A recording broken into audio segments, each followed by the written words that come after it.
और एक बात और कही है,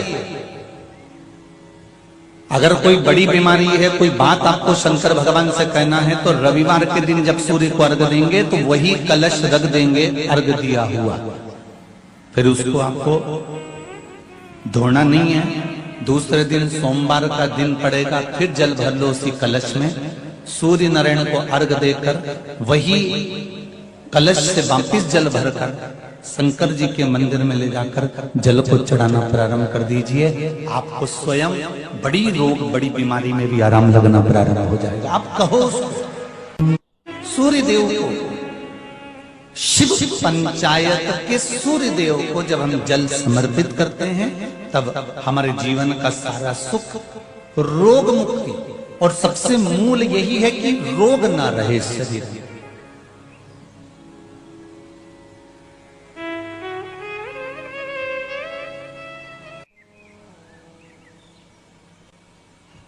जैसे बेलपत्री की मध्य पत्ती पर, बेलपत्री की बीच की पत्ती पर लगाया हुआ चंदन और पत्ती के 3 पत्तियों का जहां पर मिलन हुआ है, उस जगह पर लगाया हुआ शहद शिव को जब चढ़ाया जाता है तो वो भाग्य की बेकार रेखा को भी बदल देता है। वो साधारण नहीं है। कई माताओं की आदत होती है, जब शंकर भगवान को बेलपत्र चढ़ाती है तो उस बेलपत्र पर ओम लिख देती है, या चंदन लगा देती है, या बीच पत्ती पर थोड़ा सा कुछ भी लगाएगी, भले चावल का दाना लगाएगी, भले वो चंदन लगाएगी, भले वो अष्टगंध लगाएगी, गुलाल लगा देगी, अबीर लगा देगी, कुछ भी लगाकर उस जगह पर लगाकर फिर भगवान को चढ़ा। वो व्यक्ति जो भगवान शंकर को बेलपत्र जब समर्पित करता है और बीच की पत्ती पर चंदन लगाकर, मध्यस्थ जोड़ पर शहद लगाकर शिव को जब समर्पित करता है, तो उसका भाग्य कितना भी विपरीत चल रहा हो, उसकी किस्मत की रेखा कितनी भी विरोधी, कितनी भी विपरीत चल रही हो, वो अपने आप से लड़ जाती है, अपने आप से लड़ जाती है। उसको सुधारने के लिए कोई दूसरा नहीं आता, आप अपनी किस्मत को संवार सकते हो। एक भक्ति और एक मुक्ति।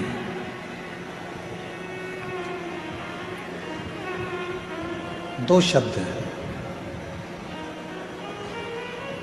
सीधे यदि मुक्ति को ढूंढोगे तो प्राण छूट भी जाएंगे, मर भी जाओगे, चले भी जाओगे, प्राण चले भी जाएंगे, फिर वापिस पुनः जन्म लेना पड़ेगा। रोज जैसे सेट करते हो वैसा कर दो।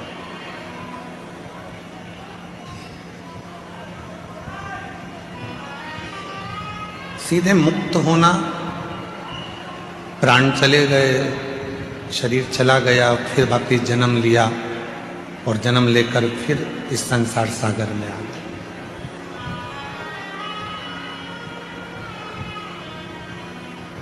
पुनरपि जननम और पुनरपि मरणम के जो प्रपंच है, उसी संक्राल में यदि हम चल रहे हैं तो ये केवल मुक्ति का पथ नहीं हो सकता।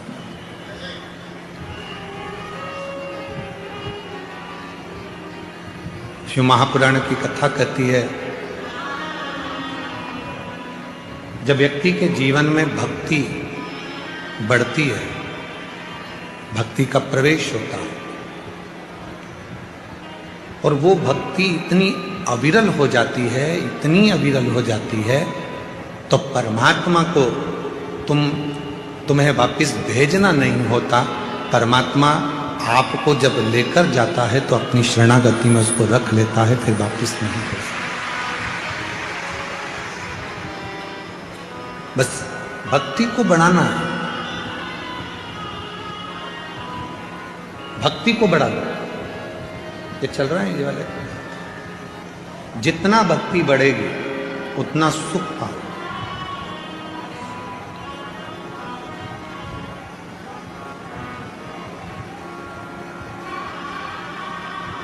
मकान लोन पर मिल सकता है,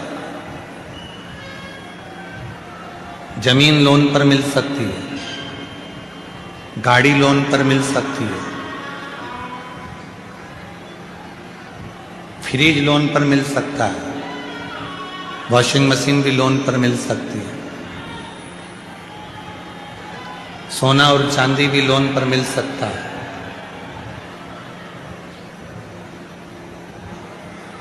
गाड़ी लोन पर मिल जाएगी, जमीन लोन पर मिल जाएगी, प्रॉपर्टी लोन पर मिल जाएगी, बंगला लोन पर मिल जाएगा, सब कुछ लोन पर मिल सकता है।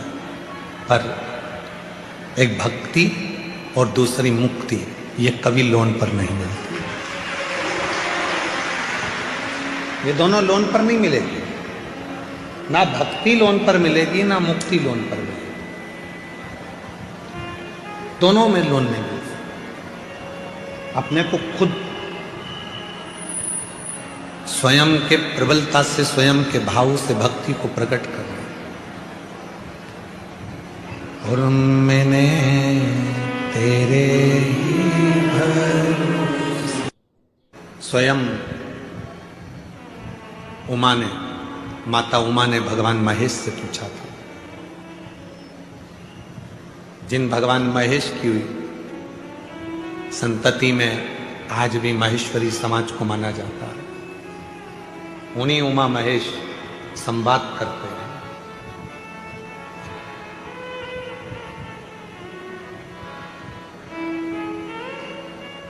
उन्हीं उमा महेश, माता उमा ने महेश भगवान से पूछा, शिव जी से पूछा,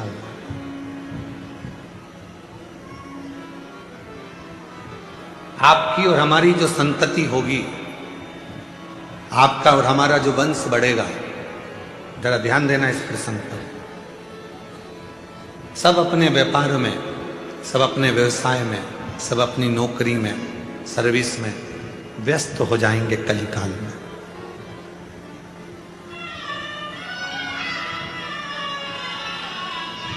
संसार का प्रत्येक मानव अपने अपने कार्य में लगा रहेगा, तब उस व्यक्ति वो अपने परिवार का भरण पोषण करेगा, अपने आप को संभालेगा, समाज को संभालेगा, घर को संभालेगा, कुटुंब को संभालेगा, परिवार को संभालेगा।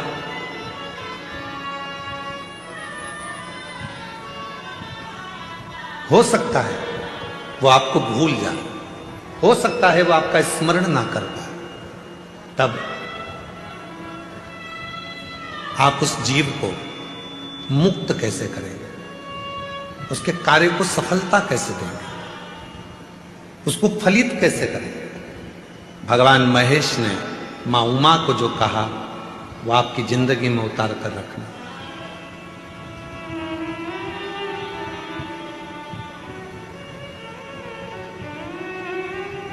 भगवान शंकर और पार्वती का जो रिश्ता है वह 51वें नंबर पर आता है।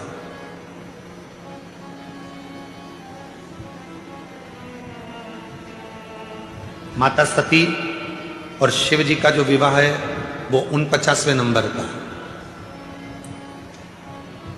50वें नंबर में बीच में सती और पार्वती के बीच में एक भगवान शिव और माता पार्वती का, सती का प्रागट्य हुआ है, जिसमें माता पार्वती जी कोयल बनी हैं और भगवान देवाधिदेव महादेव नीलकंठ बने हैं। ये बीच में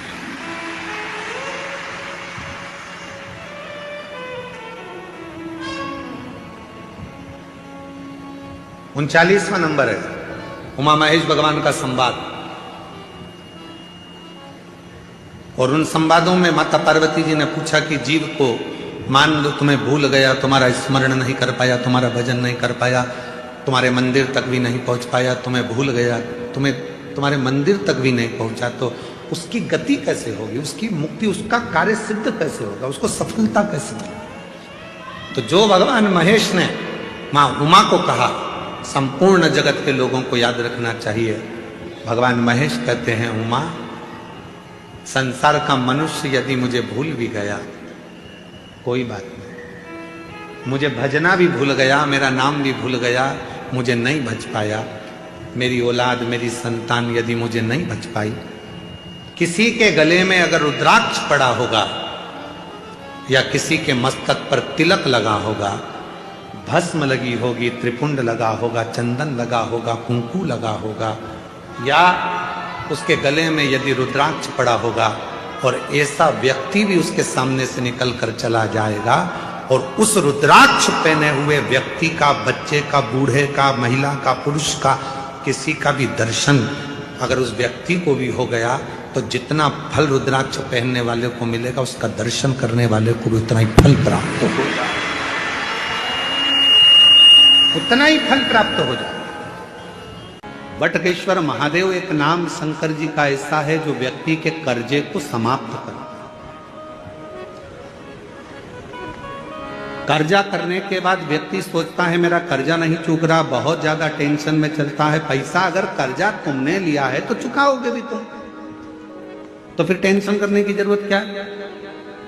ज्यादा कर्जा हो गया महाराज, अब क्या करें? पति और पत्नी इतने डिप्रेशन में पहुंच गए कि आखिरी में अपने शरीर को ही त्याग दिया, मरने की तैयारी कर ली। ना ना ना, शिव महापुराण की कथा कहती है कर्जा तुमने करा है, कर्जा तुमने लिया है, चुकाओगे भी तुम, घबराना नहीं। कर्जा ज्यादा हो जाए तो बड़ के पेड़ के नीचे श्री शिवाय नमस्तुभ्यम का जाप करिए। बट वृक्ष के नीचे अगर कोई शंकर का शिवलिंग है उसका पूजन करिए। बट वृक्ष के नीचे कोई भगवान शंकर का अंश अवतार श्री हनुमान जी महाराज भी अगर किसी बट वृक्ष के नीचे विराजमान है उसका स्मरण करिए। शंकर का ही अंश स्वरूप आद्य शक्ति दुर्गा भवानी भी अगर बट वृक्ष के नीचे आद्य शक्ति भी बैठी हुई है तो उसका भी स्मरण करिए।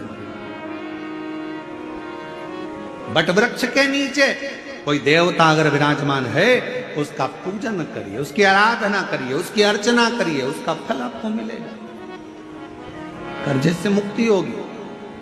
आप यह ना सोचिए कि शंकर जी तो है ही नहीं, बढ़ के नीचे हनुमान जी मिल गए, हनुमान जी का स्मरण कर लो, देवी जी मिल गई, देवी जी का स्मरण कर लो, शिव जी मिल गए, शिव जी का, सब एक। शिव महापुराण की कथा किसी देवता को तोड़ना नहीं बताती कि राम अलग है, कि कृष्ण अलग है, कि शंकर अलग है, कि देवी अलग है, कि देवता अलग है। शिव महापुराण की कथा कहती है सब में शिवोहम शिवोहम शिवोहम, सब में शिव समाया है। कथा वाचने वाला भी शिवमय और कथा सुनने वाला भी शिवमय होता है, कथा करवाने वाला भी शिवमय होता है। कहीं शिव से परे कुछ भी। शिव साधना का जो सर्वप्रथम फल है वो नेत्रों को प्राप्त हो।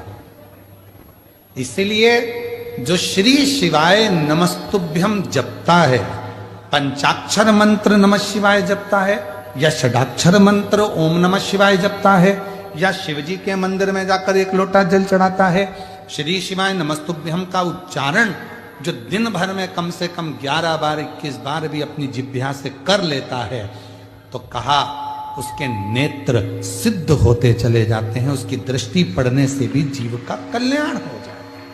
मात्र दृष्टि पर आप उलझन में फंसे, जिस समय पर आपका विवेक काम ना करे, जिस समय आपको लगे कि मैं बहुत बड़ी उलझन में फंस गया हूं, अब मेरे पास में निर्णय नहीं हो पा रहा, उस समय पर थोड़ी देर शंकर भगवान के मंदिर में जाकर बैठना, और अगर मंदिर ना जा सको तो अपने घर में बैठना और श्री शिवाय नमस्तुभ्यम का उच्चारण करना, नमः शिवाय का उच्चारण करना, ओम नाद करना और ओम नमः शिवाय का उच्चारण करना। थोड़ी देर गहरी सांस लेकर ओम नमः शिवाय का उच्चारण करना। जब प्रारंभ करेंगे नेत्र बंद रहेंगे, भुकुटी तनी रहेगी, उस समय पर शिव स्वयं तुम्हारी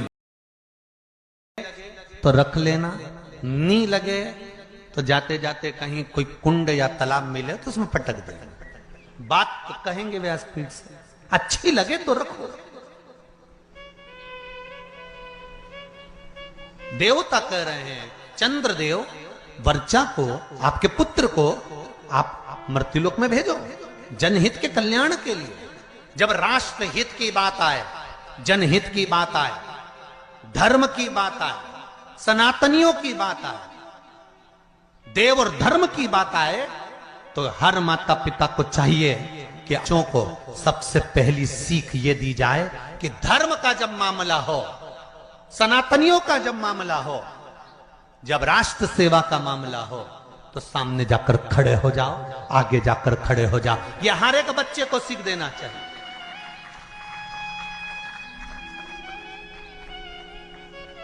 पर हम अपने बच्चों को सीख देते हैं, कहां जा रहा है? अरे मम्मी और देखो जरा, भगवान के मंदिर में अनुष्ठान चल रहा है, साहू परिवार शिव महापुराण की कथा करवा रहा है, गांव में कथा हो रही है, गांव के अंतर्गत कार्यक्रम चल रहा है, संपूर्ण गांव का कार्य है, तुझे क्या करना जाकर? वो तो उनका काम है ना, चुप बैठ कर। माता और पिता को चाहिए कि अगर हमारे गांव में अगर आए हैं इतने मेहमान, हमारे गांव में इतने लोग कब आएंगे साहब? ये तो शंकर की कृपा से शिव के रूप में आए हैं, कब आएंगे? बल्कि घर के लोगों को ये चाहिए कि अपने बच्चों से कहे, तेरी परीक्षा हो गई, पढ़ाई हो गई, एग्जाम हो गए, रिजल्ट अपनी जगह आएगा, 7 दिन शिव महापुराण की कथा चल रही है, जाकर पंडाल में सेवा करो, झाड़ू लगाओ, कोई को जरूरत हो पानी पिलाओ, किसी चीज की जरूरत हो तो सेवा करो। 33 कोटि देवता भी शंकर भगवान की सेवा में लगे रहते हैं। तुम खुद देख लो, कल तक यहां पर इतनी तेज गर्मी पड़ रही थी, प्रचंड धूप पड़ रही थी, और आज निकल कर देखो तो चारों तरफ छाए नजर आएगा।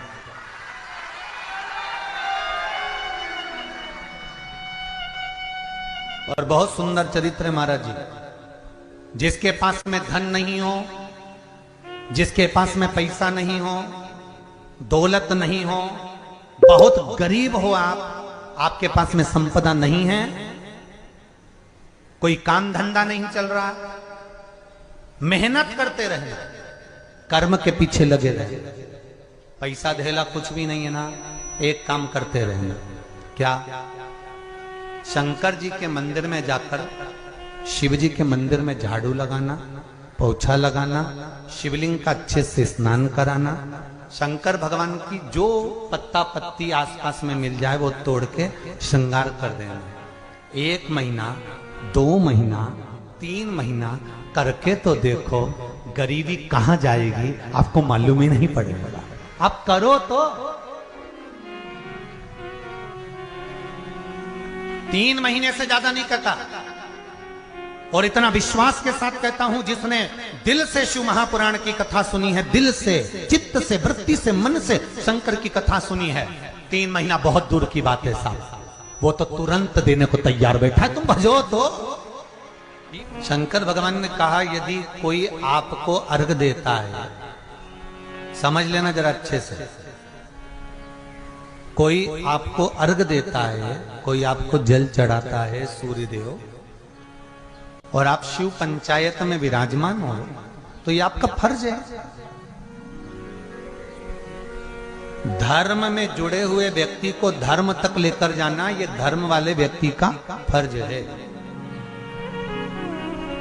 अधर्मी अधर्म की ओर लेकर जाएगा, धर्मवान धर्मवान की ओर लेकर जाएगा, सत्यवान सत्यवान की ओर लेकर जाएगा, असत्यवान असत्यवान की ओर लेकर जाएगा। कि रविवार के दिन सूर्य नारायण भगवान को अर्घ देकर सोमवार के दिन उसी पात्र से शंकर को जल चढ़ाया जाए, तो जीवन में जो विघ्न आते हैं, तकलीफें आती हैं, रोग आता है, दुख आता है, कष्ट आता है, बीमारी आती है, या कोई विशेष परेशानी आ जाती है, तो वो अर्घ का कलश ले जाकर उसको जब आप सूर्य को चढ़ा देंगे खाली हो जाएगा, उसी कलश को मांजना धोना नहीं, उसी को दूसरे दिन शिव जी पर ले जाकर उस जल को समर्पित कर देने पर फल की प्राप्ति हो।